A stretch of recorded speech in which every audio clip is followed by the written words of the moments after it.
কোরআনে কারীমের সূরা বাকারা 208 নম্বর আয়াতে আল্লাহ বলছেন, বিসমিল্লাহির রহমানির রহিম, ইয়া আইয়ুহাল্লাযীনা আমানু, হে ঈমানদারগণ, হে বিশ্বাসীগণ, হে মুমিন বান্দাগণ, আল্লাহওয়ালাগণ, মুসলমানগণ, তাদেরকে উদ্দেশ্য করে আল্লাহ বলছেন, উদখুলু ফিস-সিলমি কাফা, তোমরা ইসলামে পরিপূর্ণভাবে প্রবেশ করো। এই আয়াতে আল্লাহ দুইটা শব্দ ব্যবহার করেছেন, একটা হচ্ছে সিলমুন বা সালমুন, আর একটা হচ্ছে কাফা। সালমুন বা সিলমুন শব্দের অর্থ হচ্ছে ইসলাম বা শান্তিতে, আর কাফা শব্দের অর্থ হচ্ছে পরিপূর্ণভাবে তোমরা প্রবেশ করো। এই আয়াতের শানে নজুল হচ্ছে নবীজি সাল্লাল্লাহু আলাইহি ওয়াসাল্লামের দুইজন সাহাবী, হযরতে আব্দুল্লাহ ইবনে সালাম এবং আসাদ ইবনে উবাইদ সাইলাবা, একটু বলি রাদিয়াল্লাহু তাআলা আনহুমা, ইসলাম ধর্ম কবুল করার আগে দুইজনেই ইহুদি ছিল। এই দুইজন সাহাবী ইসলাম ধর্ম কবুল করার আগে কি ছিল? ইহুদি ছিল। তো ইহুদি ধর্মের মতে সপ্তাহের শ্রেষ্ঠতম দিন ইহুদি ধর্মের মতো শনিবার, তারা সপ্তাহে শনিবারটাকে বেশি গুরুত্ব দিত,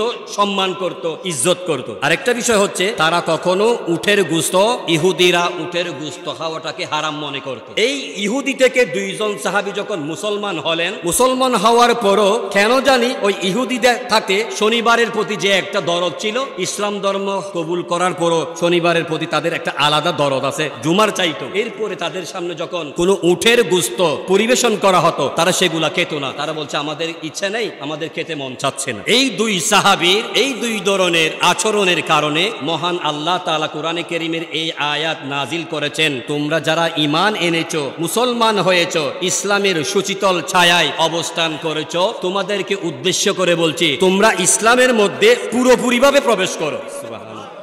আচ্ছা, আমাদের মধ্যে কেউ যদি বলি, ভাই আসেন ঘরে, আমরা কি এক পা ঘরে আর এক পা বাইরে এভাবে প্রবেশ করবো? তাহলে পুরোপুরিভাবে কিভাবে প্রবেশ করতে হয়? আমার দুই পাও প্রবেশ করবে, দুই হাত প্রবেশ করবে, আমার মাথা প্রবেশ করবে, ঠিক না? সাথে সাথে তাফসীর কারকগণ বলেছেন যে আমরা সবাই মুসলমান, ইসলাম ধর্ম কবুল করেছি বাহ্যিকভাবে, পরনে পাঞ্জাবি আছে, চেহারায় দাড়ি আছে, মাথায় টুপি আছে, 5 ওয়াক্ত সালাত আদায় করি, কিন্তু অন্তরটা যেন এখনো পরিপূর্ণভাবে প্রবেশ করে নাই। এরকম মুসলমান আছে তো? আমরা বাহ্যিকভাবে মুসলমান, ইসলাম কবুল করেছি, নামাজ পড়ি, রোজা রাখি, যাকাত দিই, কিন্তু অন্তরটা এখনো পরিপূর্ণভাবে ইসলামে প্রবেশ করেনি। তো যারা প্রবেশ করে নাই তাদের উদ্দেশ্যে আবার আল্লাহ বলছেন, ওয়ালা তাতাবিউ খুতুওয়াতিশ শাইতান, তোমরা কখনো শয়তানকে তোমরা কখনো অনুসরণ করবে না। কেন? আল্লাহ বলছেন, ইন্নাহু লাকুম আদুউম মুবিন। পৃথিবীতে আমরা হয়তো মনে করি সম্পদ ভাগ বন্টনের ক্ষেত্রে নিজের ভাইকে দুশমন মনে করি, রাজনৈতিকভাবে এক পার্টি